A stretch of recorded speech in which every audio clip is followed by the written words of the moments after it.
The Home Tech Podcast is supported by you. To find out more, go to HomeTech.fm/support.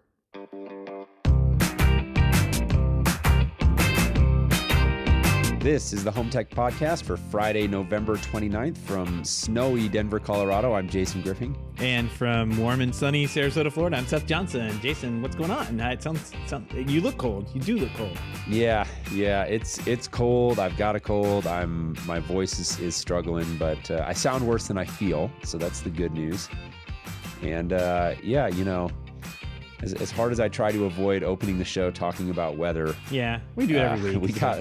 We got like, I don't know, probably 10 to 12 inches at least of snow on the ground outside right now. So big storm came through right in time for the Thanksgiving holiday here. Well, it should be, it sucks if you're traveling, right? But it should be nice to kind of stay home and with the family, have some turkey and what is that chemical in there? Tryptophan or whatever. And yeah, that's right. And that's naps. Right. That's what I think of when I think of turkey. Try to get the kids to nap first. That's the key. Yeah, that's the key. They were both home from school all day today, and I think my wife is going a little crazy upstairs. Yeah, it's funny you mentioned that because when I brought my daughter to preschool today, I was signing her in, have you signed in? And the next 2-3 days were blanked off. And I'm like, I guess they're closed tomorrow, which I didn't realize. So that was a big surprise for us. And we've made our plans for tomorrow to work around it. So yeah. So you've got your hands full. Yeah, it shouldn't be terrible because we're both be home. So not the end of the world. Good. So we'll be able to manage through, but just kind of one of those surprise days off that comes up from time to time. That's right. Well, I hope you and yours have a great, I guess by the time this airs, Thanksgiving will have been in the past. So yep. I'll speak as future me and say, hope you had a great Thanksgiving, right in time for the holiday and all of the cooking that comes with it. We've got a guest lined up for today's show, Kevin Brown. He's the CEO and co-founder of a really interesting company called Innit. And I really enjoyed learning more about them. They are talk about themselves as really a platform for the connected kitchen. And so they do some really interesting work in terms of, they've of course got an app, but they do some work also with appliance makers and food providers and grocery stores. And they're really kind of trying to be the glue that binds for really the digitized connected kitchen, which I know is a topic of increasing relevance today. And again, I really enjoyed, Seth, you were not able to make it, but I had the opportunity to sit down with Kevin and chat with him. So be sure to stay tuned for that on this week's show. Before we get into that, we want to do what we do every year around this time and talk about some Black Friday stuff. And there is a lot, as in years past, a lot to pick apart there. Yeah. Well, what do you say we jump into some home tech deals? Let's do it. All right. Didn't even have that one planned. No, I had to think about it too. It's a little trippy, trip you up. So yeah, this Black Friday is coming up. Jason, I know that you have been, as you normally do, kind of keeping an eye on the pulse of deals that are happening out there. But I guess kind of want to. I know that there's deals every year, and I've warned people. I tried to warn people a couple of weeks back when we were having this crazy spat of product releases from Google and Samsung's don't buy now, wait till Black Friday. And I don't know how many, Amazon released a bunch of new Echo gear. Well, guess what? All of that stuff is on sale now. So if you want some real cheap home tech gear, you can totally pick it up right now, for relatively inexpensive prices. And I think there's a ton of stuff out there. We're not going to cover every single thing, but probably I think the best thing, Jason, you and I have been eyeballing stuff as it's come out, and let's just kind of go over some of the things that you and I would probably pick up this year and see if there's any good deals on those. And of course, in our notes and stuff, in the show notes, we'll put links to all the stuff that we found, because there's a ton of stuff out there, and it's it's almost too hard to pick out the great deals. I mean, there's a lot of good deals. It's hard to go over them all. A ton out there, yeah, and I think a podcast. We were talking about this as we were planning how to approach this week's show. Podcast isn't the greatest format for going through and really trying to read off every single deal. There is a ton of information out there. So what we are going to do this year is include a bunch of links in our show notes at HomeTech.fm/282. Again, HomeTech.fm/282. And we've distilled down and found some links to at least get you started. That can be the hardest part, I feel like, for Black Friday, because there is so much out there now, and it's gotten so competitive and crazy with all of these companies vying for your wallet and your attention. And that's a real boon to consumers, but wading through it all can be difficult. So we'll include some links. I know that I happened to stumble upon this year a great resource. I think a gentleman named Gordon Kelly at Forbes has a really great, you can tell he's gone through to a bunch of different places. He's got deals from Best Buy, Amazon, Target, like a lot of different sources, B&H, things like that. And so he's got articles for Apple, Amazon, Costco, Target, and he's got all of the deals listed there. And so that's a good resource, but we'll include a bunch of those in the show notes at, again, HomeTech.fm/282. But yeah, Seth, let's jump in to some of the things that you and I found that are of particular interest to us. And so I will take the initiative here and go first. One of the things that I am considering, I don't know if you own one of these, Seth, is an e-reader. I've developed a bit of a severe book addiction this year. I've really rekindled my love of reading this year. And as you can see in my video, I've got these piles of books laying everywhere in my house right now. And an e-reader is something I've been a little reticent to go to because I really like holding a book in my hands. I like having a physical book, but I do think that the number of books that I'm buying these days, it might be nice to have an e-reader to pick up copies here and there, so I'm not burying myself in books these days. Yeah, no, I've got a couple. I wouldn't have picked. I would have thought that you already had an e-reader at this point. So I'm kind of surprised. Like, if we went through like that Kindle phase a long time ago, where you had like the very first Kindle that had the little buttons on the side, and they were great, and then they made them like not so great for a while. And I think we ended up getting up like a couple of generations later. We bought like a second or third generation. But those are pretty much gathered just as much dust with me as my actual books. So I kind of switched over just to reading them on my phone. And then I have a really, really, really old iPad. So, but I do agree that having an e-reader, like that e-ink paper type stuff, is way better on the eyes and everything than on the phone. But and that's one of them, is I like to read at night. Yeah. And so, having an e-reader versus having like a light on in the bedroom, my wife would certainly appreciate. Yeah. So, I found, Amazon Fire HD 8 tablet, $50. So really good deal on that. The Kindle Paperwhite is $45 off. So that's at $85.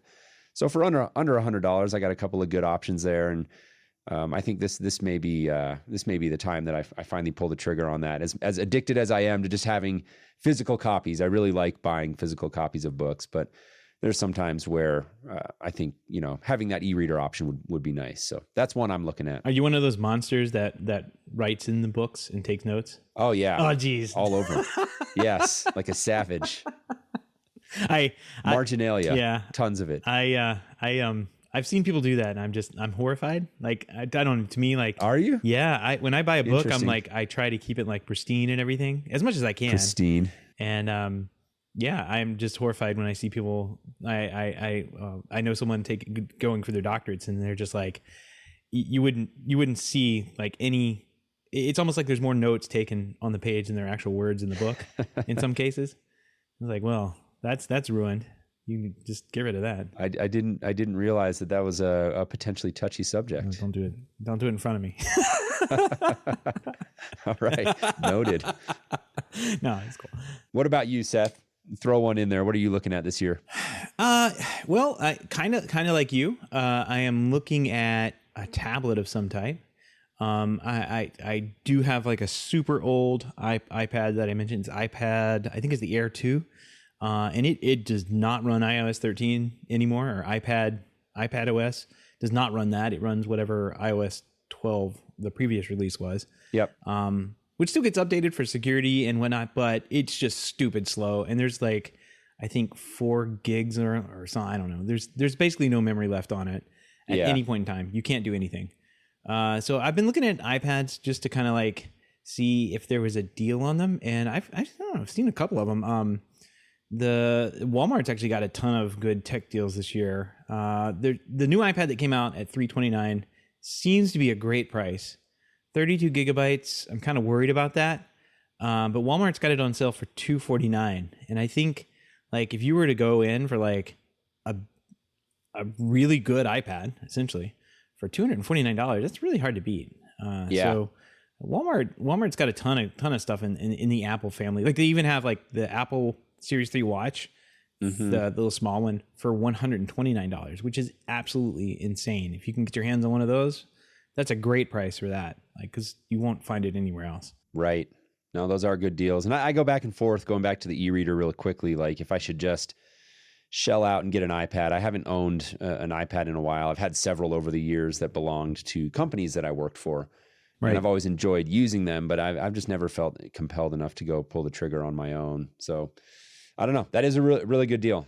I've never really owned one, and I don't. It's one of those devices. Like, do I need one? Right. Probably not. And I really, it's one of those like I really don't know what I would do with it. To be honest, like I really don't have any idea as to what I would like to. Like I don't know, do you do this thing where you have like an actual like diary book that you write in and like okay. So I would like to do that electronically somehow. So like if I lose this thing, it's not gone. Right. Cause I'm more apt to do that than whatever. But like, I would rather it just be as soon as I write something down to be sync somewhere. So if I lose an iPad or lose something, it's not completely gone to the world. So there's a ton of great note-taking apps on the iPad, and I think that's like my main use case. And I don't want to type. Like I don't really like typing. I'd rather handwrite it out. Mm-hmm. So I guess this goes to you taking the notes in the margin of the book, but I would rather handwrite it. So at least I for whatever reason I remember things a little bit better that way. Yeah. And I'd rather do that than type it. P.S. Seth, that's why I take notes. Yeah. All right. Yeah. I mean, Jason, you could also just get the audiobook. I mean, well, that's true. Lots of options. Right.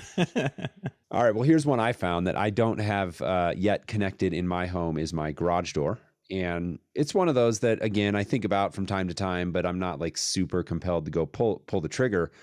But I see that the Chamberlain MyQ Smart Garage Hub is on sale for $30 right now. This was $130 when it originally came out. And then I think I read that it had dropped to like below $100, I think, recently for a while. So it's been steadily coming down in price, but now $30, which it's a great deal, is insanely cheap. And I think at that price point, I can definitely justify pulling the trigger on that. So that's one I'm taking a look at. You know what else you want to have along with that? Because I've done this with my garage. I have it hooked up to the Control4 system on the old-fashioned relay contact closure. Yep. But a lot of people, you can't actually do that. You have to have one of these smart MyQ type setups. But I will suggest to you that you get one of those, since you've already kind of like kicked in a little bit for it, and get one of those cameras and set it in there, the $25 Wise cams. Yep. And set it in your garage, because when this thing is going to be like, you're going to get a notification one day. It's like, your garage door's open. And you're going to be like, is it really open? I don't know. Did the power outage just trip it up for a second? No, I can totally see that. Having a camera in there makes a lot of sense. You want the camera. Yeah, I've got 3 of these Wise cams now, and I could very easily justify just throwing one of those out there. Yeah. That's a great idea. So anyway, that's definitely one I'm looking at. We've been slowly adding things. We've got, smart lighting now and the thermostat, and, we've got various things like that going on, but having the garage door connected, I think is next up. So very cool. $30. Great deal. Yeah. Speaking of, other great deals, around the $30 price point, Google's has that smart TV kit. Again, I guess I'm going to only shop at Walmart this year. Because they have had some killer deals here. They've got quite the lineup. Yeah. It's really like, if you needed to just go one physical place, I think that would be it, because I mean, you're going to find something in that store. It's not like they only have electronics and home stuff, but at least around the home automation line or the home entertainment line, they've got quite a bit of stuff here. They have a Google Smart TV Kit, $35. That includes a Google Home Mini and a Chromecast, which $35 is basically the same price as a Chromecast itself.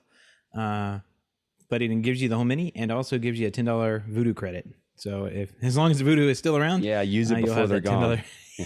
Right. Use your $10 Voodoo credit to buy a movie, and then tell your Google Home Mini to play it on your new Chromecast. Play it quickly before the servers shut down. Right. Yeah. I'm kidding. It is a good deal. I want to say that Voodoo is part of that like Movies Anywhere coalition or whatever. So I think you might be able to transfer them out somehow as part of Movies Anywhere. But yeah, just I don't know. I doubt Voodoo is going to go away, but we'll see what happens with that. I think they were just looking for a buyer. Yeah. Time will tell, but that is a great deal. And speaking of TVs, smart TVs, and not to steal your thunder here, but I see you've got Roku's ultra streaming device, the 4K, at $48, usually $99. Yep, a screaming deal on that one. I know I've got one TV in the house that's just been kind of sitting and collecting dust, actually down here in my office / our guest suite. Since we cut the cord last year, got rid of DirecTV, we never got a streaming device for down here because I don't typically watch TV, but I know when we have guests come and stay, it's sometimes nice to have a TV in the guest room. And certainly when I'm sitting down here every now and then, it might be nice to be able to put on a show. And so I am in the market for some sort of inexpensive streaming device, and definitely leaning towards Roku. Yeah. And at $48, again, maybe time to pull the trigger. Well, I mean, you could even, I think their normal, like their standard 1080p stuff is like in the $30 range. Like, so you could still, getting the 4K one is great and everything, but you future proofs you a little bit. Yeah. And it probably has a better processor in it, and it's a little faster and all that good stuff. If you're only using 1080p and it can still handle those resolutions, it still has the processor to do apps and that kind of thing built into it. So, it's probably a better idea to get that one than the $30 cheap version. I ended up grabbing one of those just like, for giggles, I guess. I don't know. But I haven't hooked it up yet. It's still sitting in the box. It's so cheap that you can just grab it and, when you get around to it. It was literally at the like impulse buy section, like the little stuff right at the front of the store. So and I'm like, why not? Toss it in there, toss it on the conveyor belt and check out. If that's not a sign of the times, I don't know what is. Yep. That's funny. So any other smart TV stuff you got? Yeah, well, so I was going to say it segues nicely into, speaking of my little office and guest suite down here, the TV that we do have is really old by, TV standards. It's probably a 12-year-old. It's one of the Sharp Aquas 32-inch that I got when I'd like become an integrator. I was had only been in the business for a few years, and if that, and the owner of the company, we had this extra TV, and it's like a holiday thing. He kind of like gave me a good deal on it or whatever. So anyways, long story short, very old TV, still works, but I think I'm at a point where we're starting to think about a nicer TV for down here. And, I've been very happy with our TCL 6 series that we have upstairs. So I looked at a couple of deals on TCL, saw like a 43-inch for $170 at Target. Wow. And then a 50-inch TCL 4K for $250 at both Best Buy and Target. So again, based on my experience with the TCL upstairs, looking at those, and $250 or less is kind of the budget that we're looking to keep it in. I'm laughing because crazy. Like, I could just say, oh, I remember when those were $2,500. No, I can remember when those $25,000. Like, it's insane that a 50-inch flat panel TV is $250. Yeah. Wow. You literally chopped like 2 zeros off of that since these panels started getting flat. So you're right. It's crazy. Yep. Well, I guess one of my biggest picks this year is kind of, it's definitely still falls in the home automation side of things, but is this Bond Smart Wi-Fi? I think we've talked about Bond before, but I don't know if we've talked, maybe like in passing as like a we've headline. Mentioned them. Yeah. I met these guys out at CEDIA. They were out there with a friend of mine, Alan Chow, who developed their Control4 driver for them. And they make a little hub. So there we go. That is $100 normally. And you can pick it up for like $69 refurbished. And I've seen it leading up to Black Friday as low as $50 new. So I'm hoping to see maybe somebody will put it on sale again for $50. Anyway, Jason, do you remember going into these fancy homes with your fancy lighting control system and people going, hey, I just put this fan up in this room. Can you automate that? And you look over at the fan, you're like, yeah, I can automate that. I'm an integrator. And you look over at the wall switch and they've got one of those little remotes hanging right above it. Yeah. It was never a good conversation to say, my multi-$1,000 lighting control system can't control your fan, your canopy fan. Well, yeah. These guys have basically reverse engineered all that, the RF frequencies, or they have like teamed up with the fan companies themselves to do like bond inside, kind of like Intel Inside used to be. It'll be a little bullet point on the fan company itself on the little canopy control. And they have basically reverse engineered all the RF stuff. So you can stick one of these $99 things in, learn the remote into the Bond home thing, figures out what device it is, and then the Bond can actually communicate with it. You can control it from a smartphone or Control 4 or whatever. Brilliant little device, brilliant company. I absolutely love it for $100. No brainer. Yeah, no, I love that one. And I was there. I think those gentlemen, if I memory serves, showed up at our HomeTech happy hour. They did, yeah. I recall chatting with them a little bit, and interesting niche that they've found, and certainly wish them success. I know that solves a real challenge for end users, and definitely for the pros out there. They're all nodding their heads in agreement as you're walking through that scenario. I'm sure we've all experienced that. Yep. So what do you mean you have to turn off? You can only turn on and off the fan. I can't dim it anymore. Like, no, you can't put a dimmer on a fan. Sorry. It's just bonkers. Tens of thousands of dollars on a lighting control system, and they can't do that. That was always tough. So. All right. Well, one other general category, Seth, that I have hinted at on shows past and am looking at this holiday season is the smart display. Yes. Again, it's one of those products that I'm intrigued by, and they look cool, but I've just never been quite motivated enough to go pull the trigger. But they may make the cut this year. Nest Hub Smart Display is $79, so that's $50 off retail price. Now, granted, the story that I read goes on to say that they've usually got this thing marked down to more like $99. So, full retail is kind of misleading. It's almost always marked down. But $79 still a good price. They've got the Nest Hub Max, $30 off. So that brings that one down to $200. Probably won't go that route. That's a little bit more than I'm inclined to spend on a device like this these days, given the options out there.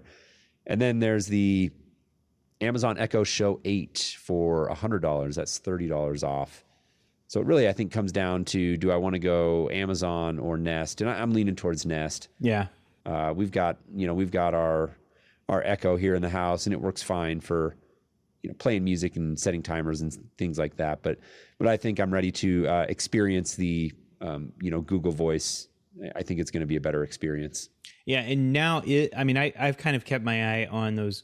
They were the Google Home displays. I don't know. They were on sale, significantly on sale last year during this time.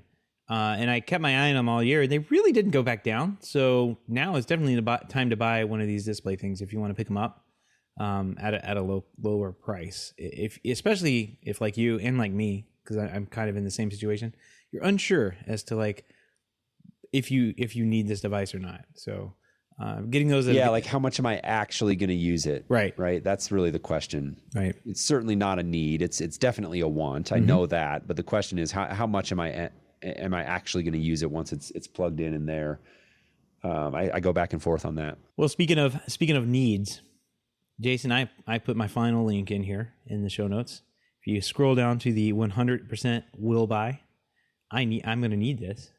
When you click on that. Okay, all right. Keeping me in suspense here. Clicking on it now.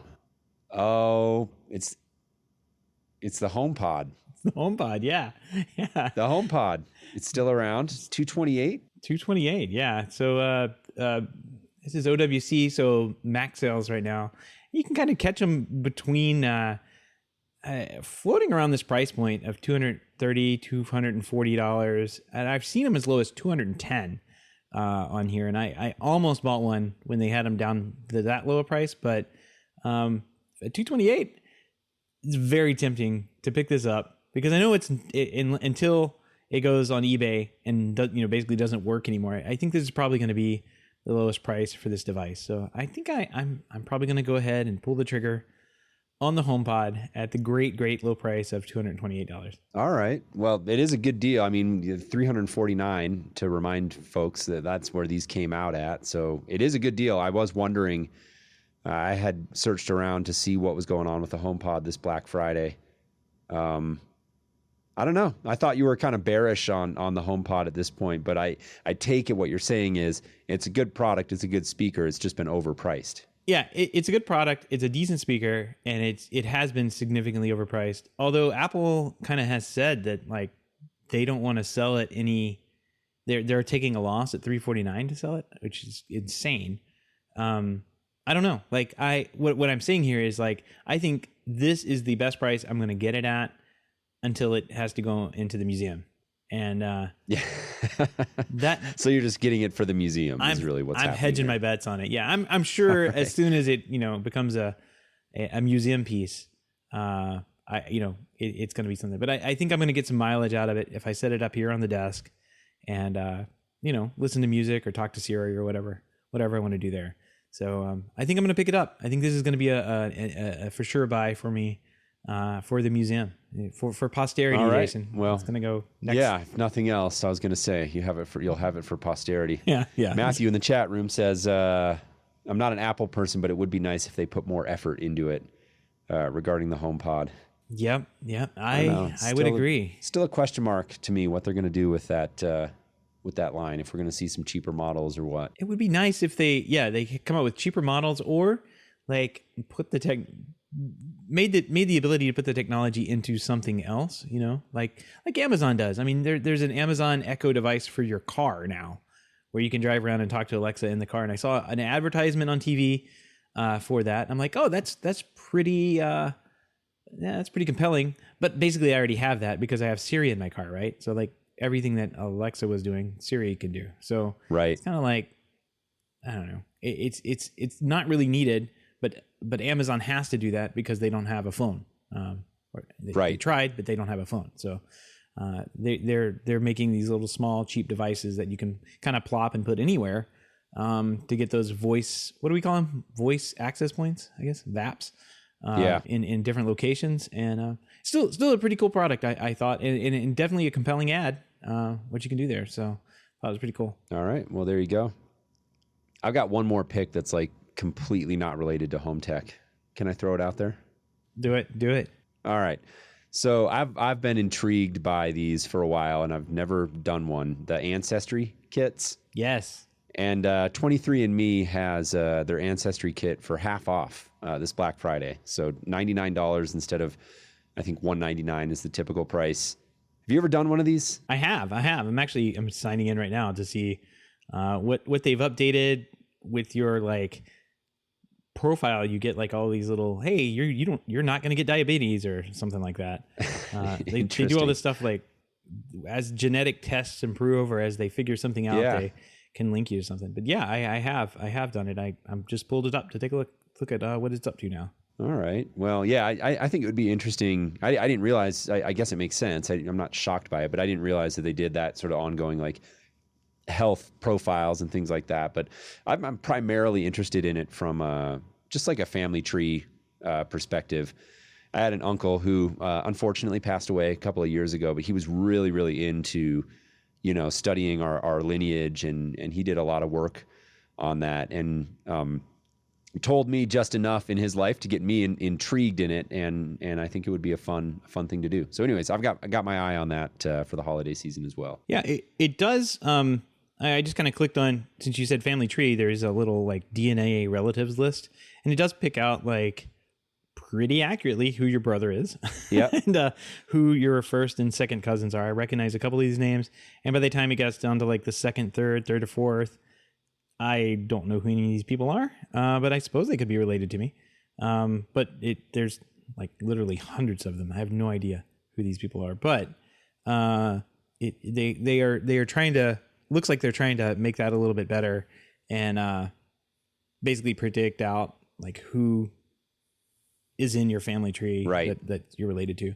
But they also kind of have the ability to match the genes that they find to different diseases that may come up, or different anomalies that may be in your genes that you may want, like, hey, I think one of them was like, you may want to keep an eye on this because you're susceptible to this type of thing. No, that's cool. Health related things. So I like it. Yeah, it's a very cool product for $100. As long as you haven't murdered anybody, or anybody in your family hasn't murdered anybody. Because now I don't know if you've seen like this like crazy thing that these DNA companies are basically sell off the DNA to law enforcement. Oh, really? And they can like basically reverse engineer kind of the same way who could be related to like a mass murder or something like that. And then they find people. Yeah. It's pretty wild use of technology in like databases. And it's amazing. They have some of the like these cold cases from like the 70s have been solved recently. Wow. Because of DNA tests and people who are like brothers and cousins that have done the tests, and they've been able to pinpoint who that person was in the 70s based on DNA evidence. Wow. Pretty wild. Pretty confident no one in my family has killed anyone. Yeah, the Griffins are pretty much on the up and up. I can attest to that. One can never be 100% sure about these things. But I'm clean, so all right. Well, it's a good thing to consider, I guess. All right, cool. Well, those are my picks. Again, kind of looking at an e-reader, smart displays, maybe medium TV, small to medium sized TV, maybe go on the bigger end depending on what I find, and then a streaming device, and then the oddball DNA kit. Then that'll round me out. If anyone out there is wondering what's on my gift list, there you go. That's it. Yeah. Very cool. That's and I may be looking. I don't know. The HomePod is calling my name. It's weird that I really want an iPad, and for about the same price, I can get a HomePod. It's like, yeah, I think I'm gonna get the HomePod. That's a for sure buy. Yeah. Right?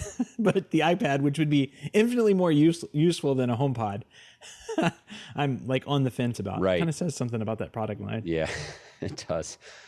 It does. All right. Well, that'll do it for our Black Friday wrap up this year. Definitely, again, go check out the show notes. We'll have some really good links in there if you're overwhelmed, as many of us are this year, trying to figure out your deals. Again, this is going to come out on Black Friday, so that's not going to leave you a ton of time. But a lot of these are of course, extending into Cyber Monday and even beyond, I'm sure, on some of these deals. So go check that out. HomeTech.fm/282. All the links, topics that we discuss on our show can be found at those show notes. Again, at HomeTech.fm. While you're there, don't forget to sign up for our weekly newsletter. We'll send you weekly show reminders and other occasional updates about all the great things going on here in the world of home tech. Once again, that's HomeTech.fm/282. And don't forget, you can join us in the chat room live Wednesdays starting sometime between 7 and 7:30 p.m. Eastern, the one true time zone. Find out more at HomeTech.fm/live. All right, Seth. Well, now that we've gotten through our Black Friday stuff, let's go ahead and, without any further ado, jump into our interview. Once again, we had Kevin Brown. He is the CEO and co-founder of Innit, which is a really interesting company doing a lot of work in the connected kitchen space to really be the glue that binds, or the platform for the connected kitchen. So we hope you enjoy the interview here with Kevin Brown of Innit. Hey, Kevin, welcome to the show. How are you?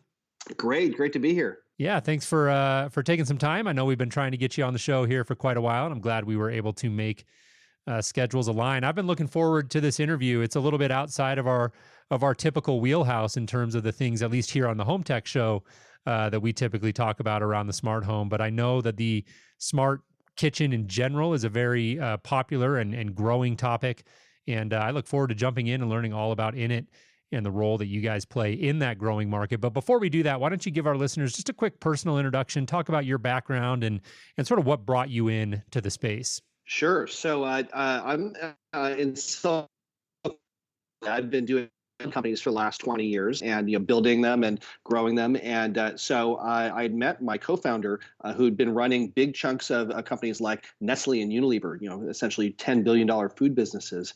And he and I started to get to talking about his vision around how food was going to digitize. So we've seen everything else in life get digitized: music, movies, taxi cabs.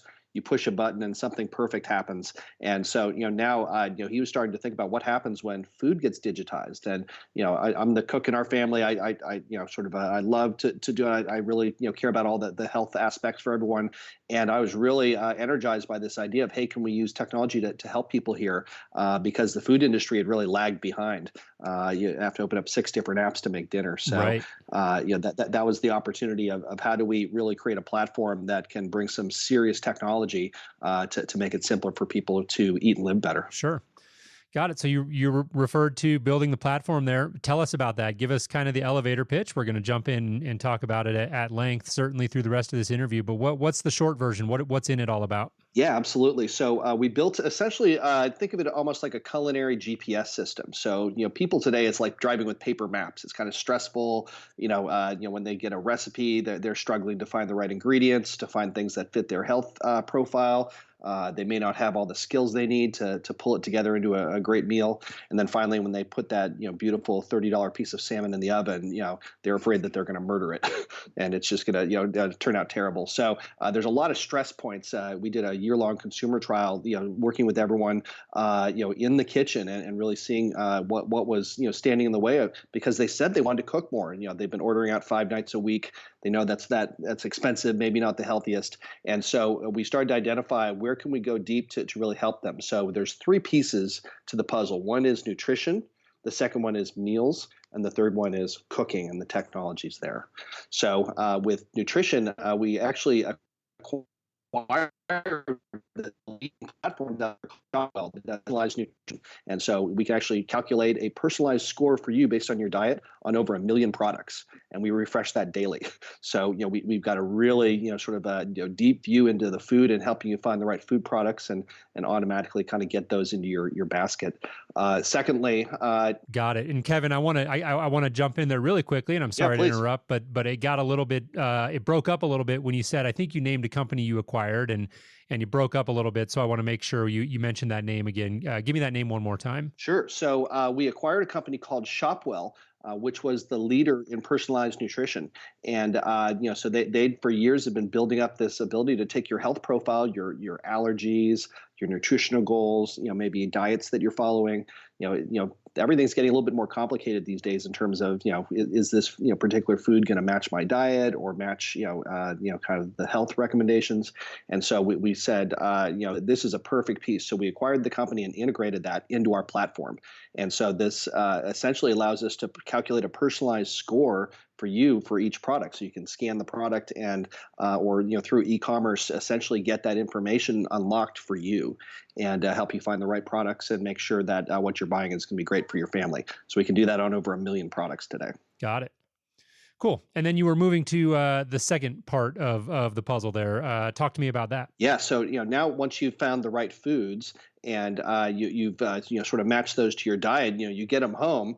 And maybe you press the button and now the groceries have arrived. A lot of people didn't grow up in the kitchen. They didn't have those those deep culinary skills and confidence to pull together, especially maybe a new meal that they hadn't cooked before. They're cooking the same 4 or 5 things over and over.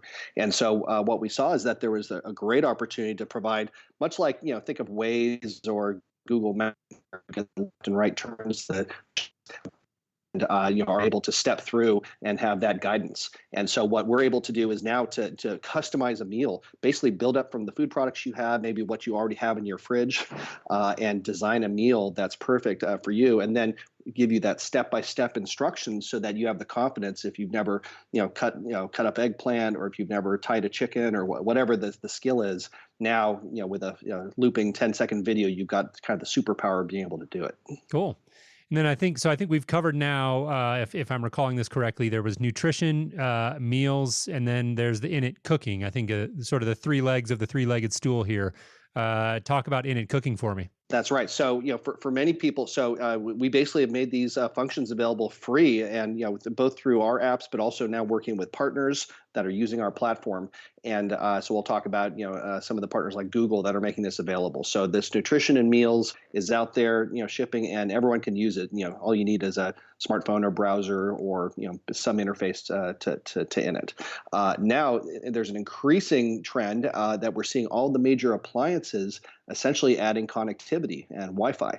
And so all of the major manufacturers, have decided to start to take this, $1,000 box that you're buying. It used to just get hot or cold inside, but now they're adding, smarts and connectivity to it because the Wi-Fi chip costs $5. And so it's pretty straightforward now to when you manufacture it to make it a connected device. And so it didn't really have a lot of value when all you could do was remote control, when you could preheat from the couch or something. But we spent the last 5 years going very deep on now being able to take that whole cooking process. We helped you find the right food. We gave you the step-by-step guidance to prepare it. But now for that last step of cooking, that's also something that's been a big barrier for people. And so we've now mastered the ability to automatically cook using the connected appliances. And so we many manufacturers like GE, LG, Bosch, Electrolux, Arçelik, Vestel, Philips. So we're working with a lot of the major manufacturers to be able to control and help people use those appliances. Got it. Talk to me a little bit more about, I find that really interesting. Talk to me a little bit more about what that relationship kind of looks like from a high level between Innit and, let's say, LG or Electrolux. So you're really working with them, I would imagine, very closely to tie in your platform with connected intelligence inside of each one of these devices. Can you give me kind of an overview of what that relationship looks like? I think it's has a lot of really interesting potential. Yeah, well, we've been working very deeply with the product teams on engineering level with these platforms to be able to essentially bring an operating system now that can help you get the most out of that appliance. So today, when you buy, let's say a new oven, it's got turbo roast and convection bake, and it's got all sorts of cooking features, but no one knows how to use them, or which foods and how long and what temperature, and they just so it's like buying a Ferrari, and you can only drive it around in first gear. So there's so much cooking technology that's available, but no one among consumers is really getting the most out of that. So we saw an opportunity to now essentially automate that process. If we know what the food is, then we can now trigger a sequence of the right cooking, a program. So think of it this way. The problem is, think of Nespresso. So my partner ran Nespresso when he was at Nestle. So they took something that was very messy, like making coffee, and they controlled the coffee with the pod, and they controlled the device with very high precision, temperature and pressure. And so when you controlled all those variables, you can press the button and get an amazing cup of coffee every single time. And so that's turned into a multi-billion-dollar business. Every morning I have my Nespresso, and it's a great start to the day. It's low stress. It's kind of a guaranteed thing. And so we thought about that for food. And here's the challenge is that every chicken is different. Every recipe in the world is wrong. So if you want to get that one-click experience to be able to cook food, you have to algorithmically control for the differences in the food product and the differences across different ovens or cooktops or other appliances that are controlled. And so this is where we went super deep in our technology. So for the last 5 years, we've been running our connected kitchen lab and testing and doing a lot of joint engineering to make sure that when the user presses the button, now we can bring a 13, 14, 15 step expert recipe that's tailored to that particular piece of food and is using the features and the thermodynamics of that particular oven. So it's a lot of science underneath to make it easy for the consumer. Very cool. Well, yeah, I can certainly relate to that. My wife and I recently bought new appliances for our kitchen, including an oven, and I can certainly tell you that I am probably amongst those consumers who is not getting the most out of my investment. I certainly don't feel like I am, and it can be pretty overwhelming. I think appliances as a whole, ovens in particular, have certainly come a long ways. So I think that's pretty interesting and definitely something I'd love to learn more about. Shifting gears here, Kevin, as I was getting ready for the interview and kind of wanting to learn more about Innit, reading up on your website, one of the areas I thought was interesting is your work with big food companies like Tyson and Nestle, for example, are listed on your website. Talk about that relationship and how that part of the value chain kind of fits together for you guys. Yeah, it's interesting because there's so much information that's locked inside of food. Is this the right food for me? What's the nutrition? Where did it come from?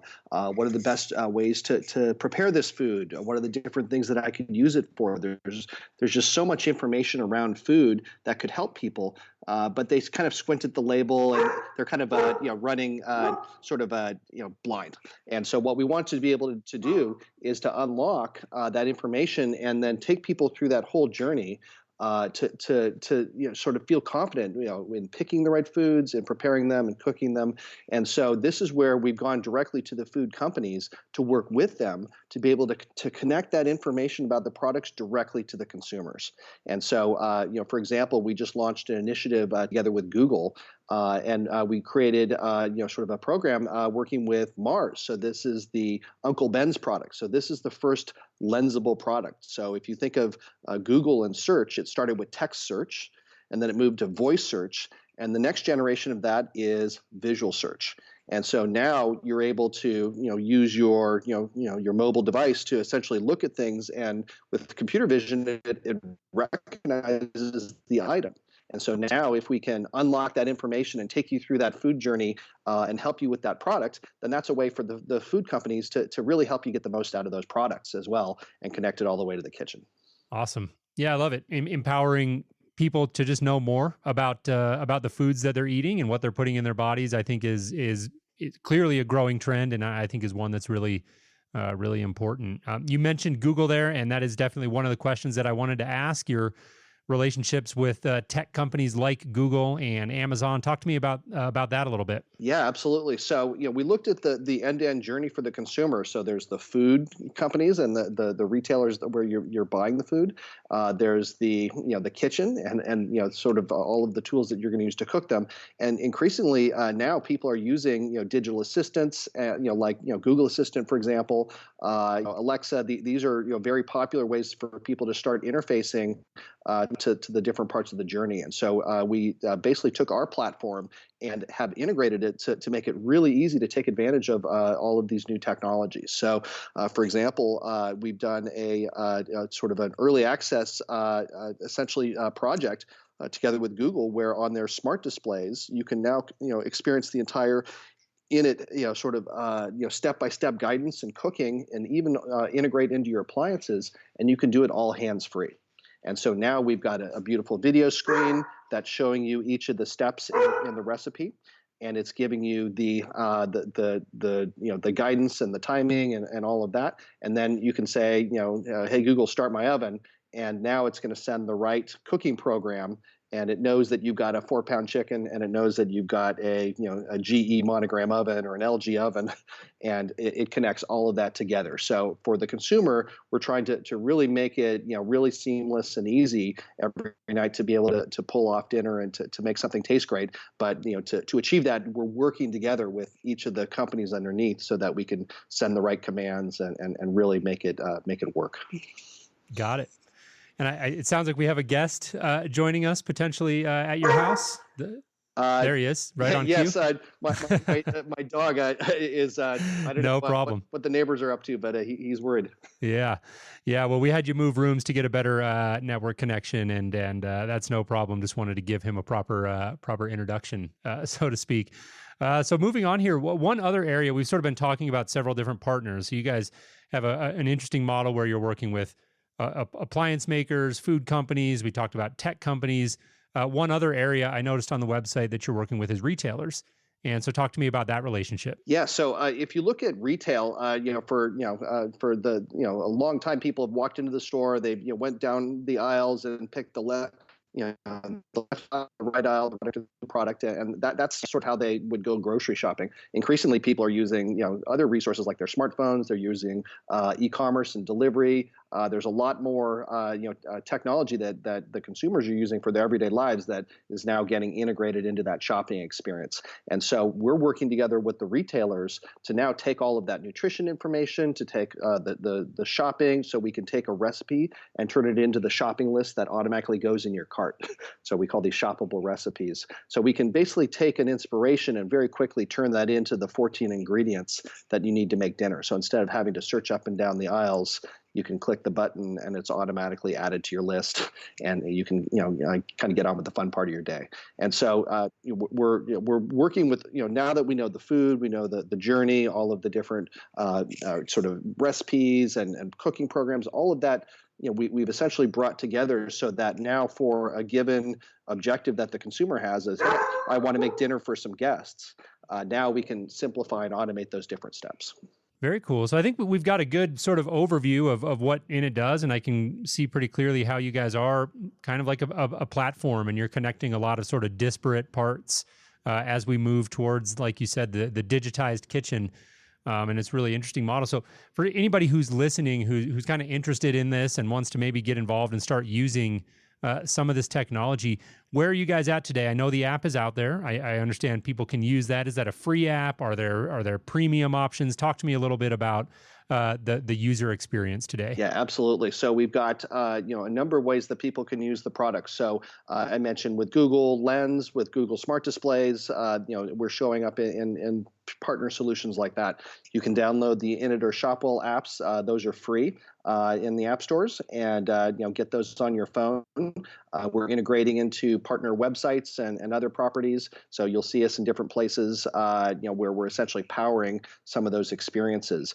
All of that is free. And we've now just launched our Innit Premium, which is really tied to that cooking experience. And so if you're going to buy a brand new connected oven, we've actually developed specifically for that oven special cook programs that come out amazing. So, the president of the French Culinary Academy is on our team and helped us really tune these amazing recipes that use the specific features of your oven. And so, that's $5 a month. So if you sign up for premium and start to use those, if you cook one meal at home per year, it pays for itself. So we tried to make it really cost effective, but that's where we're doing a lot of advanced R&D to make sure that the cooking process can really turn out some amazing results. Cool, that's great. I want to zoom out here as we wrap up our time together, and I would love just your high level assessment and kind of overview of the smart kitchen landscape as somebody who is clearly living and breathing this technology and is very immersed in it.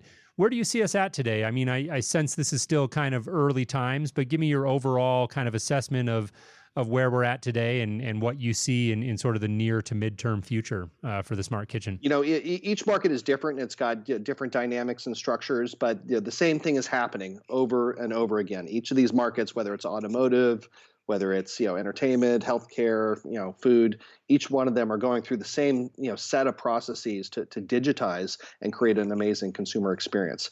So sometimes it takes a trigger. So one of the big triggers that we saw was when Amazon bought Whole Foods.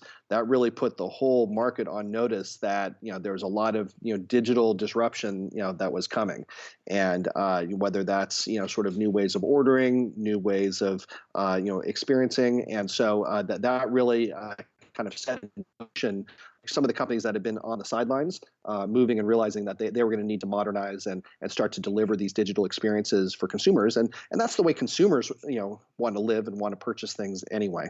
And so it's sort of a win-win, but sometimes it takes a trigger event like that. So that's what we saw a few years ago, setting in motion some of the initial kind of moves. And now what's happening is that all of the major players, so, you look at our partners on the food side, we're working with the top 3 food companies, big retailers. If you look at we're working with 4 of the top 6 appliance companies with Google, all of them are seeing the same thing. All of them are seeing that we need to move to a place where we help people in the kitchen. Today it's very fragmented. You have to go find some recipe on the web. You have to find some nutrition blog and read up on that. You go find a YouTube video to someone random, chopping up, the food that you want to prepare. There's remote control gadgets. There's e-commerce sites. A lot of good resources out there, but pulling that together to make a meal is tough. And so that's where we said, look, we got to create something that's really simple for the consumer, takes them through that whole journey. So we're getting a lot of agreement from everyone on what that consumer journey is. How do I plan, shop, prepare, and cook? Everyone's converging to a similar view of the problem that needs to be solved. And so now we're seeing companies lean into that and start to invest. So I would say that it's early. In 2020, we're going to have people able to basically do that whole end-to-end journey now with digital assistants, throughout each of the steps. So that's pretty encouraging. As you get into 2025, 2030, you're going to have very high penetration of connected appliances. Every device made will be connected. And that includes large appliances, and now it's moving down to small appliances. And so you're going to now have the ability to orchestrate and to automate a lot of those to get a great result. And it's up to make it really simple. And so you're going to see, I think, a lot of improvement in the interface to how people approach the kitchen. Excellent. Well, exciting times, it sounds like, and we'll look forward to seeing where you guys go in the months and years ahead, and how this market develops as a whole. In closing here, how could our listeners, if they wanted to connect with you, maybe ask a follow-up question or learn more about Innit, what would be the best way for them to do that? Yeah, absolutely. So, you can come to www.innit.com. So we've got a lot of information there, but then also we have an interface to ask questions and support and to reach out. And for those that are interested from a partnering perspective, we've got a forum there that'll come directly to me and my team. And we're talking to a lot of companies. We would really love to connect up with folks that are interested in how this can play out. Excellent. Well, we'll include links to that in our show notes as well. Those will be at HomeTech.fm/282. Again, that's HomeTech.fm/282 if you're interested in seeing those. Kevin, thank you again for taking some time to come on and join us and tell us a little bit about the platform. I really enjoyed it and wish you all the best moving forward. My pleasure. Thanks a lot. All right. Take care. All right. Well, that'll do it for our interview with Kevin. Again, I really enjoyed it. We had a couple of tough spots there with the audio, so apologies for that. But hopefully the message came through loud and clear there. And again, Innit, I think, is a really interesting company doing some cool stuff in a really exciting space that we don't talk about quite enough probably here. The connected kitchen. I know Mike Wolf, a friend of the show, does some great work on the smart kitchen. If you're interested in learning more about the category in general, or give Innit a follow, because again, they're doing some cool stuff there. Absolutely. Well, Jason, nothing in the mailbag this week, but I do have a funny picture of the week via Reddit. And this is a subreddit on Reddit that I can't actually say on air, but we'll just call it Interesting Car Mods. And there'll be a link to it in the show notes. But this is called Cable Tie Technician. And I saw this and I just about fell out of my chair laughing. This is great. This is the best thing I've ever seen. Basically what happened, looks like somebody got in a wreck with a little plastic bumper, was torn, and then they went to work stitching their bumper back together with cable ties, which is absolutely brilliant if you think about it, because it keeps your car from looking horrible, but it also gives you these nice little stitches on your car made out of cable ties. And then to top it off, kicker, they tag their car with the most brilliant bumper sticker I've ever seen in my life. Certified cable tie technician. And I'm going to have to get this bumper sticker now. I found it on Amazon, Alibaba. I'm going to have to get this, own this bumper sticker and put it on my car or on my fancy tool boxes over there. I think it's probably where it should go. That sticker needs to be on every home technology professional van in the world.